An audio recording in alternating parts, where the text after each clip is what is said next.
Hello and welcome to the second video in a series of walks on the Isle of Skye. This video will be shown in two halves, with the first half covering how to climb Sgurr and then the second part will show Sgurr Dubh Mor. The total distance for both Munros is 14.25 kilometres with 1276 metres of ascent. In summer conditions it is expected to take around 5 hours and 40 minutes to walk. In reality it took me around 7.5 hours to walk.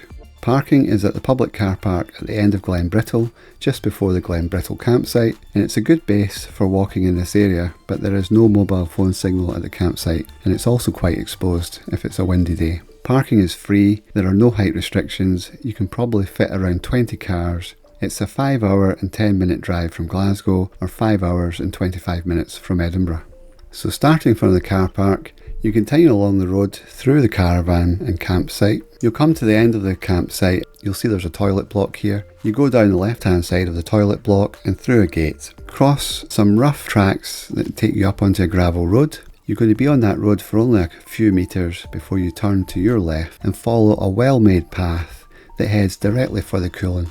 Fairly steep at this section as you're working your way up here, and then you'll come to this point where you see two paths splitting off ahead of you. The one to the left takes you up to Sgurr and then the one to the right takes you to where we are going. So you want to go down, cross over this little stream and follow a well-worn path. Eventually you'll come to a river here. There's lots of stepping stones, it's easy enough to cross over, cross that river and continue to follow the path. Somewhere around about here there's a slight split in the path and there's one that goes off to the right and one goes to the left. You want to keep on the one to the left, which is the main path at this point. Follow the path round the side of the mountain here, and at the corner here that's 4 kilometres travelled since you left the car park. You go round to the left following the path. Gets quite steep, but there's a good well-made set of steps out of rocks that takes you up the side of the mountain here. Keep following that up. You'll come to a big scree section and some zigzags. I went up the scree section.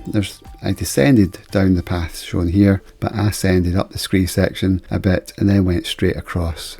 You can see there's a well-made cairn that you can see in the distance and you just aim for that cairn. You'll come to a little gully here with some very slight scrambling at the bottom of it just to get up at the beginning, and then you make your way up the gully and slightly further on you're going to come to another channel in the rock on your left. It requires a little bit more scrambling, it's not difficult, and you make your way up that and then you'll follow a fairly well-defined gravel path along this section. It takes you to the lock-in. Navigating to the lock-in is fairly straightforward and can be done fairly easily in all weathers.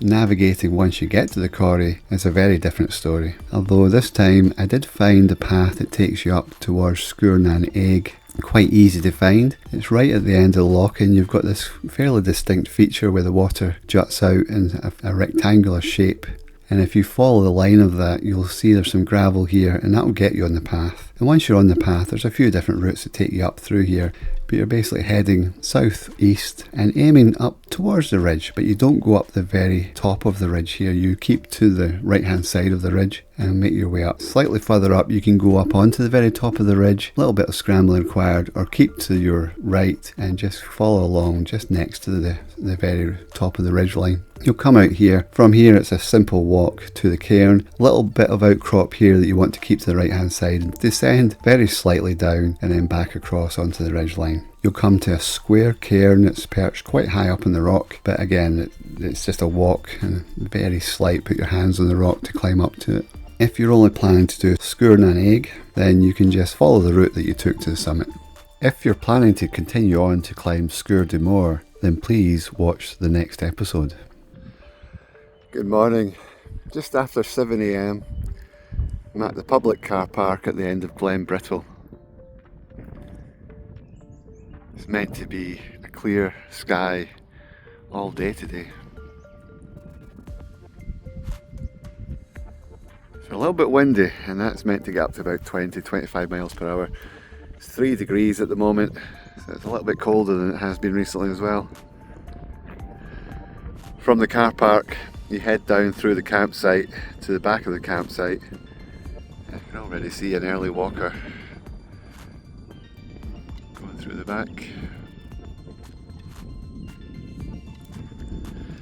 Going to head off pretty much straight ahead as you're looking here, round to the right a little bit. to do the southernmost of the cooling. Going to start with Sgurr Dubh Mor, which is just out of sight round to the side at the end. Got myself wrapped up and ready to go. It's now 7:25 in the morning. Heading through the campsite.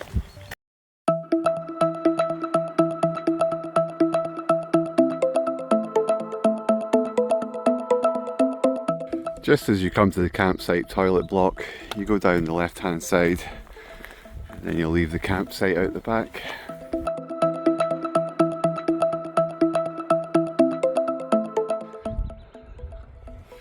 So you leave the campsite, climb up this little hill. You're coming up to this gravel path. You don't want to follow that, you want to leave it immediately to your left. And follow this well-made path, which just takes us up towards Sgurr to start with.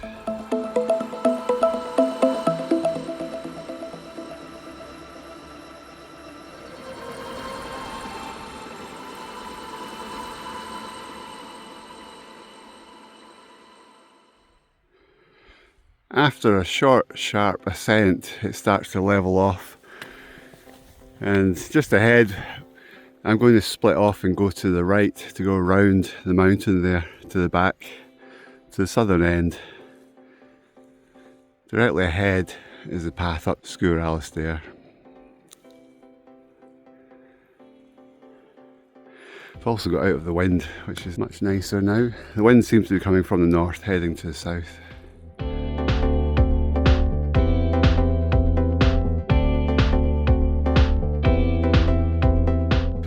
There's a quite obvious split in the path here. So the left path goes up to Sgurr. You can even see the great stone chute from here. And the right path is Sgurr Dubh Mor. So I'm going to head to the right and just follow this round the mountain.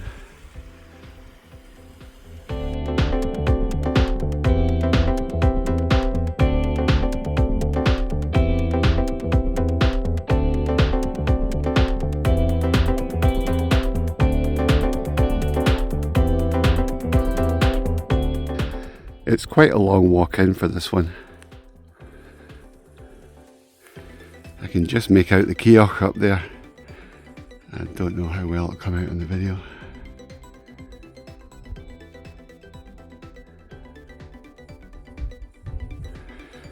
Yeah, I think that's it there.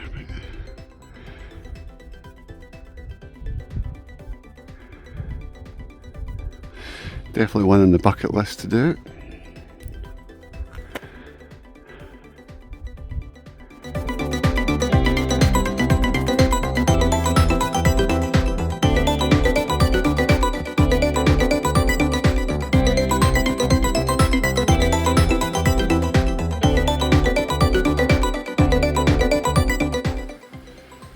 The inaccessible pinnacle is up there. Can't see it yet.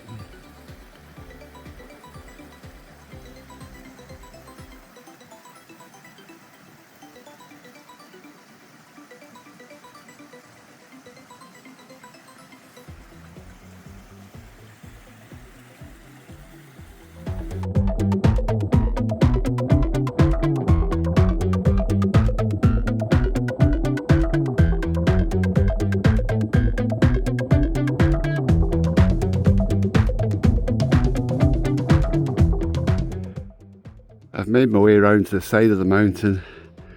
There is a split again in the path here. We want to take the fork that goes to the left and follow that up and around towards the sun there. Now you can see the inaccessible pinnacle. There's an easy to distinguish block of rock sits right in the very summit. Doesn't look like the highest point due to it being further back, but that bit right in the middle of the frame, that block is the very summit of the inaccessible pinnacle.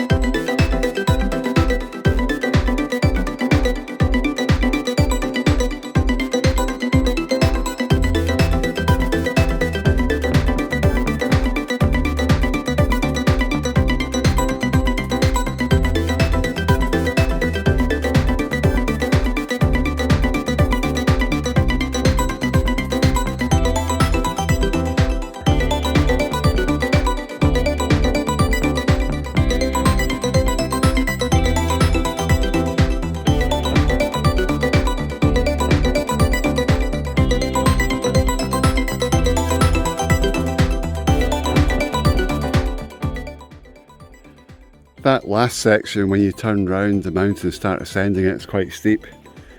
There's a good path, easy to follow. A few big steps on it, nothing difficult. From here, the route goes up that scree, up above those crags there, that big lump of rock. So we're going up the centre of the frame. It takes us up to the lock-in, which is right up there. From the lock, it's about 1 kilometre or so to the lock-in, and then from the lock-in we're going to turn to the right, and the summit is about 1 kilometre again, so about 2 kilometres from here.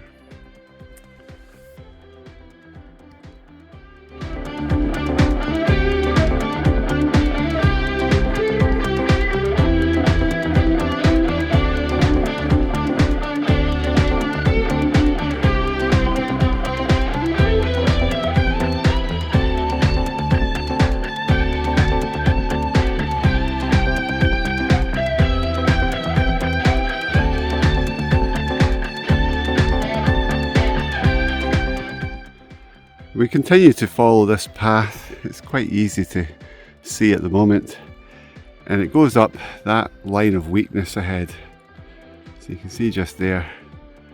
And then when you get further up, I think we go up to the left of that flat bit of rock and round the top of that to bring us out at the lowest point there, and that's where the lock-in is, just up there. This section, I think there's a little bit of scrambling on it. It's not too difficult, and it's probably the hardest bit between here and the first summit. The only tricky bit is the weather. If you're in cloud, it's very hard to navigate once you get up over there.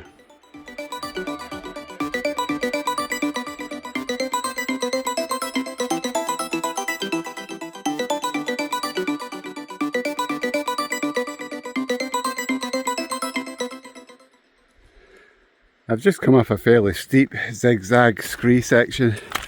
It does continue up the side of the mountain there. There's the gully straight ahead that I want to go up. I can see a little cairn, and I'm about level in altitude to that cairn, so I want to make my way straight across. This probably goes up and then back down. I can see that people walked along here. Even slightly lower down, there were signs of a path going across. So I'm just going to go straight across now.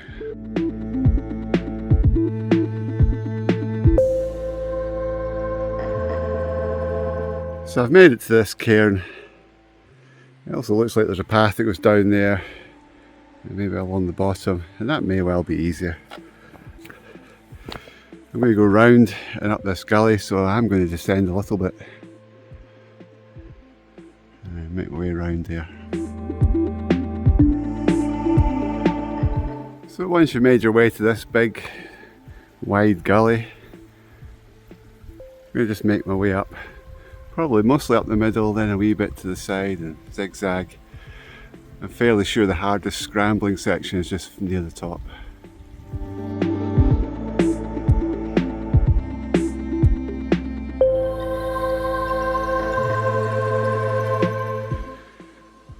Just come up that section. There are a couple of points right at the bottom. You just need to put your hand on the rocks once or twice. Still got the walking poles out, so no serious scrambling. From here, path goes up this way. It's going to zigzag a little bit, heading directly for that bit of rock there. We'll go up to the left.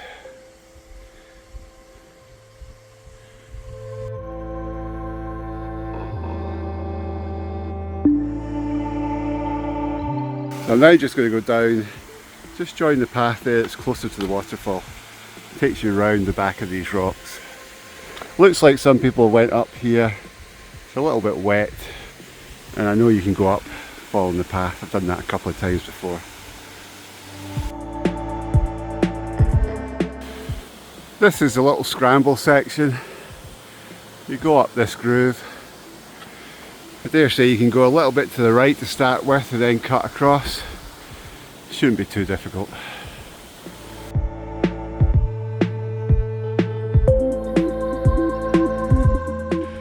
That's me up that second little part of the scramble. Again, I didn't put my poles away, climbed with my poles in hand. It's not difficult. From here, just keep following the path up to the lock-in just ahead.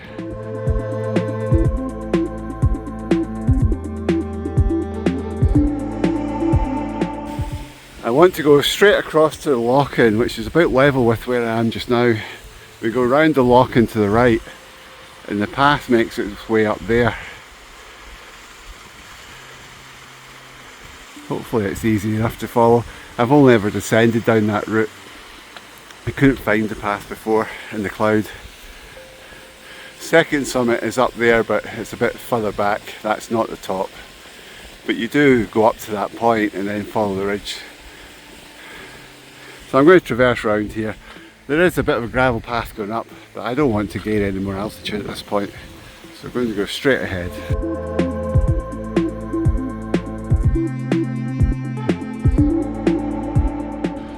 From here you head directly southeast. So it's along the side of the lock-in here. And there's a path that goes up there somewhere. Hopefully I can see it right at the bottom. I've descended it once before. It's quite steep, but no scrambling as such. The difficulty is finding the start of the path, especially when you're in cloud. And compasses don't work very well here, and even the GPS isn't great. This one should be the easier of the two. Trying to navigate up to there is quite difficult as well. The last time I did this, I actually went up and straight up to the ridge up there and then walked along the ridge. But we'll try and do it the proper way today, so head in this direction. I'm also going to fill up with some water here.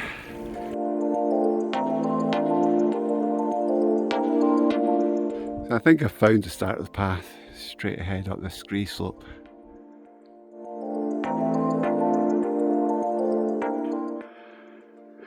So when you see that bit of water that comes out of the lock-in, this path pretty much ends or starts at the end of that.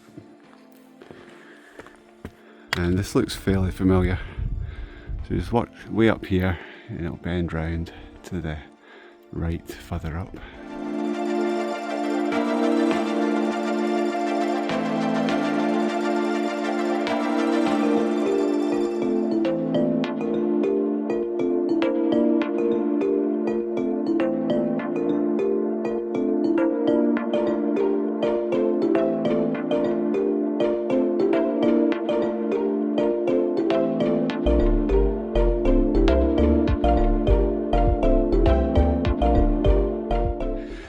So back there I went up to the left into the corner. You had to scramble a little bit. I'll look over this side, there's an easier path that was more central. And then I dropped my pole, so I'm going to climb down there to get it. But you could easily go up here and over. Made my way back over to the main path. I'm just going to descend down to get my pole and come back up this bit.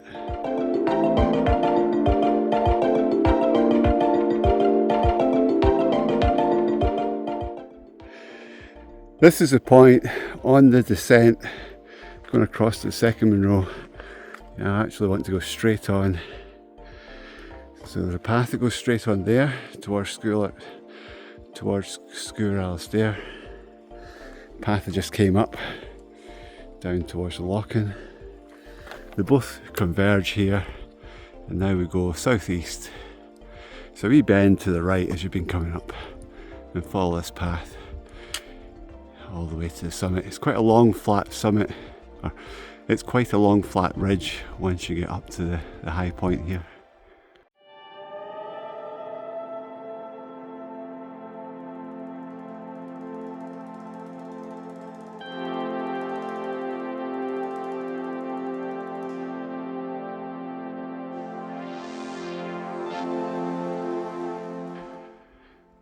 Just got to work my way along the ridge now to the summit.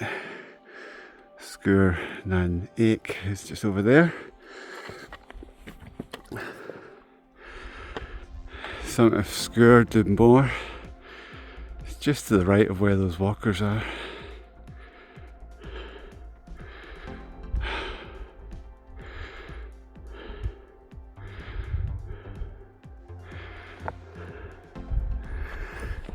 there's a bit of cloud coming, that wasn't forecast. See, I bet there's a lot of cloud.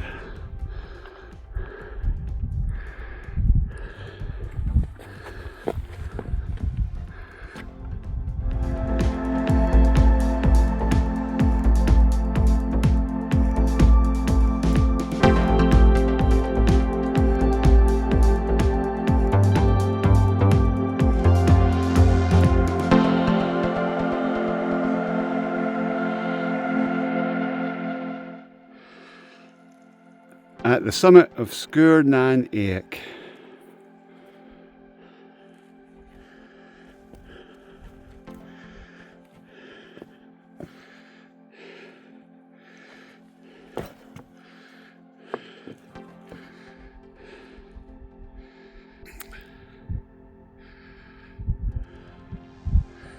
Yeah, it's quite a steep section from the lock into the ridge. A little bit of scrambling here and there. Looking across to Blavin, but can't see it in the cloud. Sgurr Dubh Mor. It's now in the cloud as well. So the route to there is back the way we came, and then along the ridge, round the side of that big bit of rock. Somehow make your way up that scree. Aim for that first point. You don't quite go to the top of it, just below the top. And then you'll see there is a good, well-worn path on the actual ridgeline. But there are sections where there's nowhere just because of the rock. Then you work your way along the ridge, and you come to a point where the path just disappears. And it's about 20 feet before the path ends that there's a scramble to get to the summit.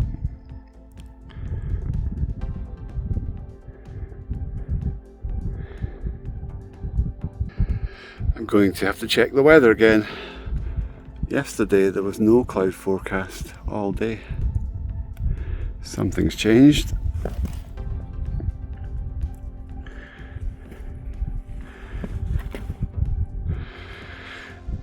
The cooling summits are not somewhere to be when it's in the cloud, not unless you really know where you're going.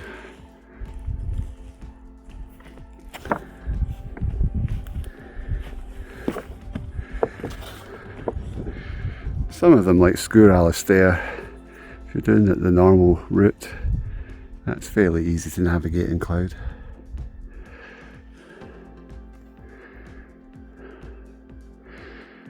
Sgurr Dubh Mor. You can do it in the cloud. We did it one time and we could have got to the summit, but we gave up right at that scramble, 25 feet below the summit.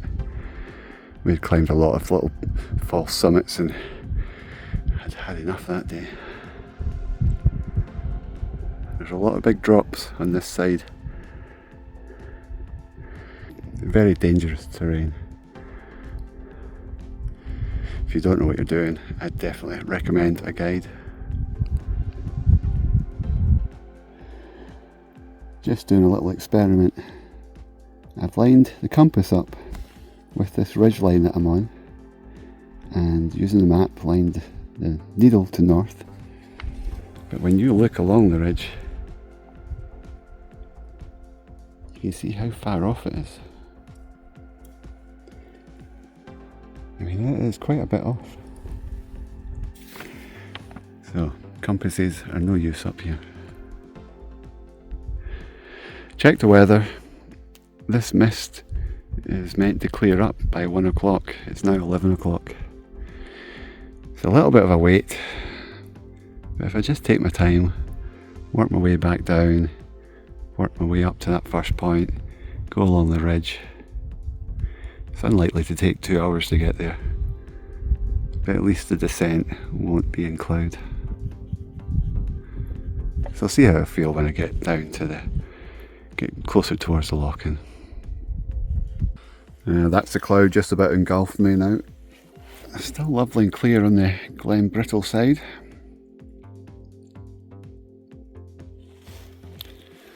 I'm going to start heading back along the ridge. Back down. I'll see what it's like when I get to the point where you've got to make a decision if you continue along to the second top or if you just go back down to lock-in. I really only want to do the cooling when it's clear. It's hard enough to navigate even when you can see where you're going. As I just showed, compass doesn't point north. It's a 3D landscape, lots of steep drops. Yeah, the maps are really sort of directional at best. They don't give any clear indication where the crags are or where the paths go. But as you can see, it's the clouds. You know, it's thin, getting thicker. It might clear up earlier.